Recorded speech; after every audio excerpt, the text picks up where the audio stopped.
முதல் மரியாதை படத்துல வந்து சிவாஜிக்கு வந்து ராதாவோட தொடர்பு இருக்குங்கிற இடம் அவரோட மனைவியான வடிவுக்கரசிக்கு தெரிய வரும். அப்போ வடிவுக்கரசி ஒரு ஆற்றாமையில ஒரு டைலாக் சொல்லுவாங்க. ஆச்சாபுரம் காட்டுல 50 புலி அடிச்சவன் அணில் பிடிக்கப்படி பங்கப்பட்டு நிக்கிறாரே அப்படின்னு சொல்லி பேசுவாங்க. அந்த டைலாக் இப்ப எக்ஸாக்டா யாருக்கு பொருந்தும்னா தலைவர் திருமாவளவன் அவர்களுக்கு தான் பொருந்தும். அதாவது இத்தனை நாள் தலைவர் திருமாவளவன் அவர்கள் காலையில ஒண்ணு பேசுறாரு, மத்தியானம் ஒண்ணு பேசுறாரு, சாயங்காலம் ஒண்ணு பேசுறாரு, நல்லா அவரை பத்தி பேசிட்டு இருந்தாங்க. இந்த தாவேக அரசுக்கு ஆதரவு தெரிவிச்ச நாள்ல இருந்து ஆதரவு தெரிவிக்கிறதுலயே ஒரு குழப்பம் இருந்துச்சு. அப்புறம் மந்திரி சபையில சேரலாமாங்கிறது ஒரு குழப்பம் இருந்துச்சு. இப்படி எல்லாத்துலயும் அந்த இது இருந்துகிட்டே இருந்தும் கூட, அவரு இத்தனை நாளா அவர் பேசுறத மாத்தி மாத்தி பேசுறாரு, இருக்குங்கிறாரு, இல்லங்கிறாருன்னு ஒரு இல்யூஷன்லயே இந்த விஷயம் ஓடிட்டு இருந்துச்சு. ஆனா நேத்தி கீர்த்தனாவுக்கு வந்து அவங்க தான் பதில் சொல்லணும்னு சொல்லும்போது, ரொம்ப மனவேதனை ஏற்பட்டு போயிடுச்சு. கட்டைகளோ தலையோ காணிக்கையாக இந்நாள் எவனும் கேட்டால் பட்டை உரியும் சுடுகாட்டில் அவன் கட்டை வேணும்.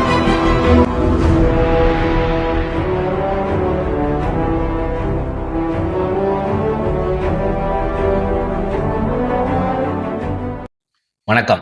திராவிடியன் ஸ்டாக் யூடியூப் சேனலுக்கு உங்களை வரவேற்கிறேன். இந்த காணொலியை ஷேர் பண்ணி பாருங்க, லைக் பண்ணுங்க, கமெண்ட் பண்ணுங்க, சப்ஸ்கிரைப் பண்ணி பாருங்க.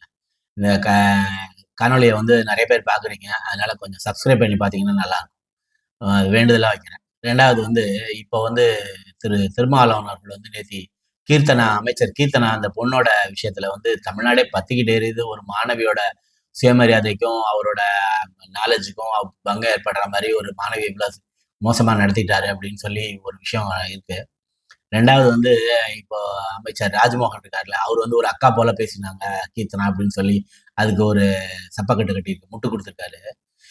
அமைச்சரோட உறவினர்களோ அக்கா தங்கச்சி இருக்காங்களா, தம்பி இருக்காங்களா, தங்கச்சி இருக்காங்களா, மகள் இருக்காங்களா, அந்த அந்த உறவுகளுக்குள்ள எல்லாம் நம்ம போக வேண்டியதே இல்லை. ராஜ்மோகன் சொல்ற முறைப்படியே அமைச்சர் கீர்த்தனா வந்து தன்னோட குடும்பத்துல யாராவது ஒருத்தர் இதை மாதிரி இங்கிலீஷ் பேச சொல்லமான அவங்க தான் அரசு பள்ளியில படிச்சங்கிறாங்க. தன்னோட குடும்பத்துல யாராவது இப்ப அரசு பள்ளியில படிக்கிறவங்க இருப்பாங்கல்ல, அவங்களே பேச வச்சு அந்த வீடியோவே எடுத்து போட்டிருந்தாக்க அது வந்து அமைச்சருக்கு அவரோட செயல் வந்து எல்லாம் ரொம்ப பொருத்தமா இருந்திருக்கும். அதையே யாரோ ஒரு வீட்டு பொண்ணுக்கு போய் இவங்க அக்கா மாதிரி அட்வைஸ் பண்ணும், இவங்க வீட்டு பொண்ணுங்களுக்கே சொன்னீங்கன்னா முடிச்சு போச்சு.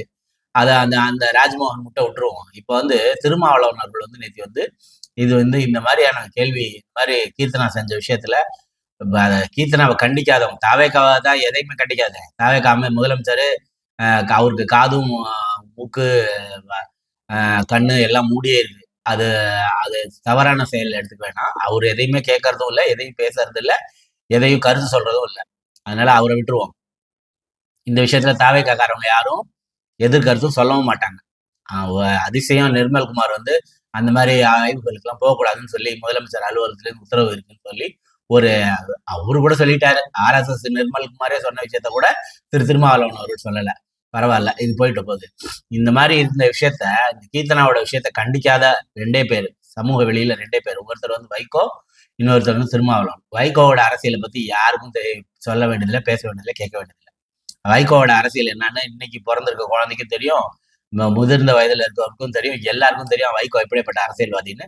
வைகோவை பத்தி பேசுறதுக்கு எந்த விதமான தார்மீக பொறுப்பும் நமக்கு கிடையாது. வைகோ வந்து நினைச்சதை நினைச்சபடி பேசிட்டே இருப்பாரு, அது எல்லாருக்கும் தெரியும். ஒரு ஜெயலலிதா அவர்களோட மறைவு நடந்திருக்கும் போது அங்கேயிருந்து வெளியில வந்து ஆறுதல் தெரிவிக்கிற இடத்துக்கு வந்தப்போ வைகோ பேசின ஒரு உரை இருக்கு, நீங்க எடுத்து போட்டு பாருங்க. சம்பந்தமே இல்லாம வைகோ அன்னைக்கு யாரையோ கண்டிச்சிருப்பாரு. யாரையோங்கிறது யாருக்கும் தெரியும், எல்லாருக்கும் தெரியும். கண்டிச்சுட்டு போயிருப்பாரு. அது அவரு அவ்வளவு ஸ்ட்ராங்கா ஜெயலலிதாவோட மறைவுல பேசினாரேன்னு பார்த்தா அடுத்த மாசத்திலேயே வந்து திமுக கூட்டணிக்கு ஆதரவு தெரிவிக்க போயிட்டாரு. அதனால வைகோ வந்து இன்னைக்கும் நாளைக்கு நேற்றைக்கு எல்லா நாளும் எப்படி வேணாலும் பேசுவாரு. அதனால அதுல பத்தி எந்த பிரச்சனை. ஆனா திருமாவளவனோட அரசியலுக்கு ஒரு லெகசி இருக்கு. 30 ஆண்டு கால திராவிட அரசியல்ல, தமிழக அரசியல்ல, ஏன் இந்திய அரசியல்லையே இந்த மாதிரி ஒரு கட்சியோட நாங்க கூட்டணி போக மாட்டோம், இந்த மாதிரி ஒரு கட்சியோட நாங்க கூட்டணி வைக்க மாட்டோங்கிற நிலைப்பாட்டுல உறுதியா இருந்த ஒரு தலைவர் வந்து திருமாவளவன் அவர்கள் தான். கடந்த தேர்தலில் வந்து அன்புமணியும் ராமதாஸும் பிரிஞ்சு 2 கூட்டணியில இடம் பெற்றலான்னு ஒரு டிராமா போட்டாங்க. அந்த ராமதாஸோட கனவு நடக்காமலே போனதுக்கான முக்கிய காரணம் வந்து திருமாவளவன் தான். திருமாவளவன் அவர்களுக்காக தான் ஸ்டாலின் அவர்கள் வந்து ராமதாஸ் அவரோட கூட்டணியில சேர்க்கவே இல்லைங்கிறது எல்லாருக்குமே தெரியும். அப்படி ஒரு தீவிரமான அரசியல்வாதியா இருந்த திருமாவளவன் இந்த ஒரு மந்திரி சபைக்காகவும், இந்த மந்திரி சீட்டுக்காகவும், இந்த ஆதரவுக்காகவும் இவ்வளவு மோசமான முட்டு கொடுப்பாரா? இந்த மாதிரி ஒரு இதே கீர்த்தனா விஷயம் மட்டும் திமுக ஆட்சியில நடந்துருச்சுன்னா வடிவேல் சொல்லுவாரு, புள்ள பூச்சிக்கெல்லாம் கொடுக்க முடியுமா பார்த்தோம்னா புள்ள பூச்சியெல்லாம் பேசியிருக்கோம். இன்னைக்கு கீர்த்தனா செஞ்சது எவ்வளவு மோசமான செயல். இந்த மாதிரியான ஒரு ஒரு பொண்ணோட என்னைக்கு இருந்தாலும் அந்த பொண்ணை இங்கிலீஷ் தெரியலங்கிற விஷயத்த ஒரு பெரிய இதுவா அந்த பொண்ணோட வாழ்க்கையில ஒரு கரையா ஏற்படுத்திட்டார் கீர்த்தனா. அதுக்கு இன்னைக்கும் கீர்த்தனா மன்னிப்பு கேட்காம அவரே விக்டிம் கார்டு எடுத்து நானும் இங்கிலீஷ் தெரியாத ஆள் தானே தேவையில்லாத பேச்செல்லாம் பேசுறாரு. ஒரு தலைவரா, ஒரு அரசியல் கட்சி தலைவரா கண்டிக்க வேண்டிய திருமாவர்கள் இதுக்கு கீர்த்தனா தான் பதில் சொல்லணுங்கிறது எவ்வளவு ஒரு மோசமான செயல். எனக்கு இதுல ரொம்ப வேதனையானது என்னன்னா, அதாவது அமைப்பாய் திரவல்வோம், அத்துமீறு, அந்த மாதிரி அடங்கமறு, இந்த மாதிரியான நூல்கள் பெரியார் பிறந்திருக்காவிட்டால் அந்த மாதிரியான திருமாவளவங்களோட புக்கை படிச்சுதான் நாமங்களாம் வளர்ந்துருக்கோம். அவரு முள்வழின்னு ஒரு புக் எழுதியிருப்பாரு. அந்த வழி இப்ப இருக்கு திருமாவளவங்களோட பேச்சுல.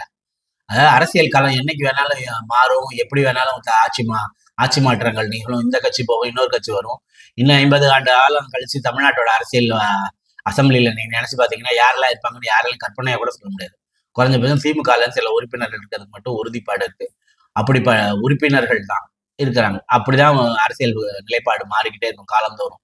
அப்படி இருக்கும்பொழுது இது மாதிரி ஒரு அரசியல் கட்சி தலைவர் ஒரு மந்திரி ஆதரவுக்காகவும் மந்திரிக்காகவும் தாவேகா மாதிரியான ஒரு தற்கூரி அரசை இவ்வளவு மோசமா முட்டு கொடுக்கறதுங்கிறது ரொம்ப ரொம்ப ரொம்ப கண்டிக்கத்தக்கது.